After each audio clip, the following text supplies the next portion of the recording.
Well, greetings to you.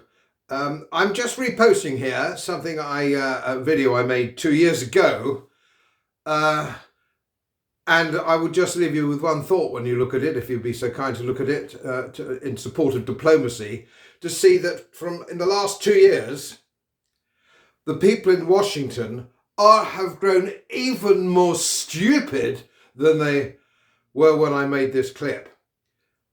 I just wish there were fewer really, really stupid people in Washington and London and Brussels and what's left of Tel Aviv now.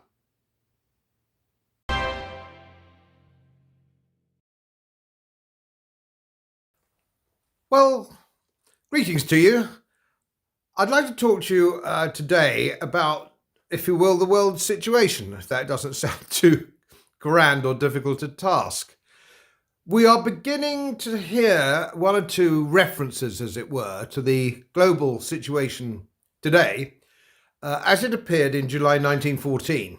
And as many of my subscribers know, I'm a military historian, and my area of expertise in particular is the Great War, on which I have lectured at many a university and many a military academy. Of course, not everybody agrees with me. No historians always agree. And of course, it's always very difficult to put a modern template on an aspect of history, as A.J.B. Taylor, who was my mentor of the Magdalen College School, would say. So we need to draw what we can from history, which does repeat itself, but only in mutated form. We have a tendency not to learn anything from history, and one of the problems that we have, especially in the modern day, we have politicians who have not had the benefit of a traditional education.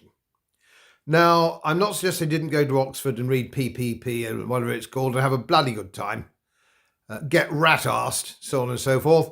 But they didn't really learn very much and they don't know very much, which means that our current Foreign Secretary, Lord Cameron, actually on television, American television, couldn't hold an intelligent discussion about Magna Carta or the principles of English law. That's how bad they are. And he was Prime Minister. He's now Foreign Secretary. He's now in the House of Lords. As always, of course, nobody elects these people. He's just sort of turned up again. But leaving that aside, our own politicians in Britain are pretty hopeless. In America, in Washington, they're even worse. Not only have they never read a history book, I don't believe they can actually read.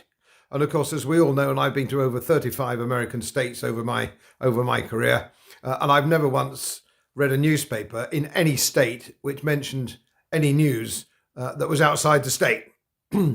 So you have these problems. Excuse me. Anyway, let's have a look at July 1914. What do we have? Well, we have a number of players on the stage. There's been an arms race from round about 1902 to 1913, certainly between Great Britain and Germany. And it was, of course, a naval race, arms race, ships, dreadnoughts, battleships. As every schoolboy of my generation knows, I don't expect anybody's taught about this kind of thing today. So there was a bit of a race, an arms race, if you will. And there were a number of flashpoints geopolitically. There was the Balkans, there was trouble in the Balkans, as there always is trouble in the Balkans, one might argue. Also, social unrest. There'd been a number of assassinations, there'd been unrest, strikes, socialism, trade unionism, all these things were coming to the fore towards the autumn, as it were, of the Industrial Revolution. And these things were fairly global. The United States was a growing economic power, not a military power, but a growing economic power. Russia was a growing power as well, of course, in the Tsarist Russia, with their natural resources, so on and so forth. And Germany was, of course, basically Prussian-led. The Federation of Germany, Federal Germany, was Prussian-led, which is very militaristic in the late 1890s, very militaristic. And of course, they'd just come out of, relatively recently, in 1870, the Franco-Russian War, which we had the good sense to not involve ourselves. So it was a very awkward time geopolitically. There were many a tinderbox and many a match, as it were. Now, there were some similarities to the problems that we have now. Serbia had a big brother. It had a big mate in Tsarist Russia who felt that they had to look out for the Serbs because they were fellow Slavs. And in that case, they felt obliged to look after the Serbs and take the Serb cause. We had the Prussian-led Russian-German Federation, and they were bound with hoops of steel to the fading Austro-Hungarian Empire, which was fairly rickety and militarily not very strong. Although they had plenty of soldiers, it wasn't very strong, it wasn't very well organised, and a dodgy economy, so on and so forth. There were permanent loggerheads with Italy, geopolitical loggerheads with Italy as well. So it was very awkward and difficult. We signed an Entente Cordiale in the early 1900s, largely brokered by King Edward VII, in point of fact, because we were getting worried about German militarism, and we felt that we needed a friend. However fair weather they may be, as France, of course, always is. And France were allied to Russia. They had an alliance, a military alliance. And this is something that the Germans didn't really like. But we had an Entente Cordiale, and that was really so that we wouldn't clash on matters of empire and colonies. And we sort of said, right, okay, the French can have North Africa and we'll have Middle and East Africa and South Africa, so on and so forth. There were some German colonies, German Southwest Africa, for example, and one or two others. But Germany wasn't a colonial power. Certainly not in the way that the French and the British were. It wasn't a colonial power, although they wanted to be so. They wanted to be a colonial power, which is why the Kaiser, Wilhelm II, a very unbalanced individual incidentally, wanted to expand his fleet. Now, we needed a big fleet in order to look after our empire. So it was, if you will, regardless of your view of empire, it was a legitimate reason for a big fleet. And because we weren't a land power, because we were an island, we didn't really need an army. And bear in mind, those days, the French army was counted in millions, the German army counted in millions, and if you include reservists, and Russia likewise. So there were very big armies, but we didn't need those because we weren't a land power. So you have all these situations in play. And of course, what kicked it off, as we all know, was the assassination of the Archduke Ferdinand by a Serb, Gabriel Princip, in point of fact. And Austria-Hungary were actually clamouring to crush Serbia. They wanted to crush Serbia, and they were perfectly determined to do that. And of course, that threatened war with Russia. A war with Russia, of course, with its vast landmass and almost limitless supply of personnel, was a difficult opponent, as indeed it was in the 1940s and the Second War, and so on and so forth. It was a very difficult adversary, as it was to Napoleon, and proved to be so for Hitler later on. So Germany felt that they had to bear up the crumbling Austro-Hungarian Empire. And Britain had an Entente Cordiale, and some politicians felt there was a moral obligation to go into the war on behalf of France when Germany invaded France through Belgium. Bear in mind another thing that isn't often remembered. We had no military alliance at all with France. It wasn't a military alliance, it was an entente based on colonies. We also had no treaty obligation to protect neutrality of Belgium. It was a tripartite treaty. And when the Germans invaded Belgium, it became null and void. And if you look at the Hansard in 1914, July 1914, no politicians or lawyers, nobody was making the case that we had an obligation to defend Belgian neutrality by treaty. There was a feeling that there could be a moral obligation, but this is all past history. And so when Russia mobilized in fear of the Austro-Hungarians in order to defend Serbia, then Germany mobilized, and France mobilized, and then we mobilized our Royal Navy just a few days later. And then we had on our hands a world war. At that stage, it was broadly speaking a European war, but of course it turned into a world war. And now, as we all know, with all the casualties and the heartache and the bloodshed and the loss of treasure that involved. No good came of it for anybody. None of the belligerents got a result out of the Great War. And indeed, there was another war, which I would regard as part of the same war, back in 1939. So it all kicked off again. And I've said this many a time, nobody ever really wins a war. Wars are bad things. Wars are bad things. They're expensive and they cost a lot of blood and treasure. So they're no damn good at all, wars. Now, what have we got now? If you look at the globe now, we have some similarities. As I say, history repeats itself in a mutated form. We now have Israel, which is a client state of the United States, in much the same way Serbia felt its way to be the same relationship with Tsarist Russia.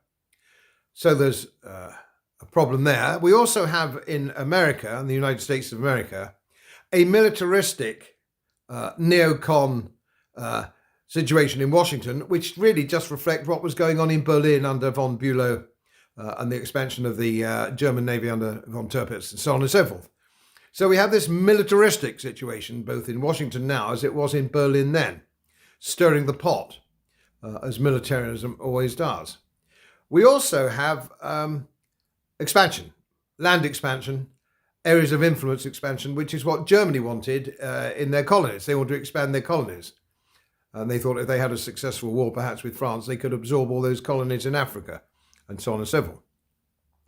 So very often these things are about money and land and resources. It's no different today. It's no different today. Part of the neocons in Washington want regime change in Moscow. That's going well, isn't it? And of course, the BlackRock and the banks, JP Morgan and Goldman Sachs, they want to get their hands on the resources of the Ukraine. And over the past of the global post-war Cold War, they wanted to get their hands on the Soviet Union collapse of the resources in the Russian Federation after the Soviet Union collapsed. So it's always about banks and money and expansion. And of course, that expansion is NATO. A NATO expansion in much the same way that Israel wants to expand on the West Bank and the Gaza Peninsula. So it's all about expansion and money. I'm not taking one view or the other. I'm not pro this or anti that. It doesn't make any difference. I'm just telling you how it is and how it has been for hundreds of years. So we are in that situation now. And we don't need much flashes to the tinderbox. We don't need much flashes to the tinderbox for this. If you fill the Red Sea or the Eastern Mediterranean or the Western Ukraine with soldiers, guns, weapons, and all the rest of it, you are risking an escalated war. You're risking a very big war with the difference, of course, that they didn't have in 1914-18, nuclear weapons, which, if you will, are the final say, the Gotterdammerung, if you will, of war, possible modern warfare. So the situation is extremely dangerous we have at the moment. And I also don't believe that even the nutcase neocons in Washington want a regional war in the Middle East, which could get out of hand. They've got enough on their hands with a proxy war in the Ukraine, which is not going well and should be open, I think, around about September would be my guess when the Russian flag is flown over both Odessa and Kiev, but we'll have to wait and see. But of course, what happens if an American aircraft carrier in the Eastern Mediterranean or the Red Sea, or a British one, come to that, gets sunk by relatively inexpensive modern drones or undersea drones, so on and so forth, which is quite possible, Glug, glug, glug, it goes to the bottom. What are you going to do? What are you going to do? Where do you take it from there? And of course, we have a particularly bellicose political establishment in the West. And we also have a very bellicose press, which take their lead from Washington, the Washington neocons. So your op-ed in the Daily Telegraph is written almost verbatim by the CIA in Washington. And it beats the drum. And we saw the same thing to go back to 1914-18. We saw the Northcliffe Press, did we not? Banging the drum, nasty Germany, bayoneting babies in Belgium, à Berlin in Paris, and of course the German press have been stoking up anti-English feeling for some time, for some years. Well, indeed, as in point of fact, since after the Boer War. So you can't, in the modern world, go to war really without your population coming with you on this. So you keep our press and our television, the CNN, CNBC, BBC, keep everybody in the dark, and they keep on banging the drum that Putin's a really bad man and everything's terrible and the Russians are all terrible and the Soviet Union hasn't really disappeared and he's got designs on invading Eastern Europe and Central Europe, all of which, of course, is a complete and utter nonsense. But you'd be amazed how many people believe it. Down the pub, they've read the Daily Express and they're all wound up after a few beers. This is how wars start. And everybody goes and joins up and it's all, bang, gung-ho. Jingoism, we called it just before the Crimean War. So everybody's psyched up. And the French now are talking about sending a few brigades to Odessa, which, of course, the Russian Federation regard as within their domain or potentially going to be within their domain. It won't make any difference because a few French brigades are laughably small compared with the big picture which is going on. When you think the Russians have something like 150 brigades, Britain could probably field one logistically supplied brigade. So all this is saber-rattling rhetoric, which is laughable, which is drummed up by our politicians and our newspaper op-eds. But the people we put in there wouldn't last 5 minutes. But what happens if you do put them in there and they're captured? Where do you go from there? So this whole thing could get out of control, sort of a bit like the Great War, sort of by accident. He did this, they did that, they reacted to this, and they reacted to something else. And there's a complete and total failure of diplomacy, as there was in 1914. We're not talking. We're not getting round the table. We have refused to talk to the Russian Federation. We're just not talking. Diplomacy can avoid war, good diplomacy. And of course, as Clausewitz said, that warfare is just diplomacy by extension, by another means. But we seem to have lost the art of diplomacy. It's all foghorn diplomacy by these people in power in both London, Paris, and Washington, who, again, I say, have not had the benefit of a traditional education, and, of course, would not be called upon to go into the front line. It's already well banging the drum, is it not? You can bang the drum for war if you're not the one that's going to have to go and wear a tin hat and gun and get your head shot off. And it was ever thus. It was ever thus. Old men sending young men to war. No good will come of it. So I give you these points because I'm hearing it quite a lot, the allusion to 1914 into 2024. And a lot of it is actually true. So we need to step back from the abyss and increase diplomacy. Let's get on with some diplomacy, shall we? Before it's too late. As most of you know, my work is very heavily independently research-based.